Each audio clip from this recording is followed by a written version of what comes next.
நான் இப்போ அரண்மனைக்காரர் வீட்டு மருமக. ஆற கேட்ட உள்ளர வரணும். என்ன கேட்கணும்? இந்த வீட்ல ஆணியில இருந்து அரசாணி வரைக்கும் என்னைக்கு எடுத்தா அடிக்கணும், என்னைக்கு எடுத்தா உடைக்கணும். நீ பர்வதமா படியேறி வந்திருந்தீனா பழகலாம், பேசலாம், உள்ளாரையும் வரலாம். ஆனா இந்த வீட்டு மருமகளா மனசுல நினைச்சிட்டு வந்திருந்தீனா மரியாதை கேட்டு போயிரு, வெளியே போயிருக்கன்னு. நீங்களும் இந்த வீட்டு மருமகதான். பெரிய மகாராணி மாதிரி பேசாதீங்க. ஏண்டி எடுவட்ட நாயே, யாரேடி பேசாம இருங்கிற? வெட்டி பயலுக்கு கழுத்து நீடி போட்டு வெரசா பேசுறியாக்கு நீ. வெளியில போடி. வெளியில போறதுக்கு நான் ஒண்ணு விவரம் கட்ட இல்லைங்க.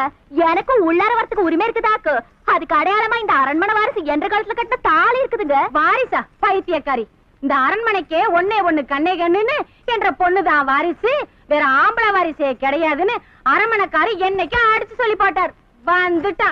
நாங்க ஒண்ணு அள்ளிக்கிட்டு போறதுக்கு வரலீங்க, ஆசீர்வாதம் வாங்கிட்டு போறதுக்கு வந்திருக்கோம் மாமனார் கிட்ட.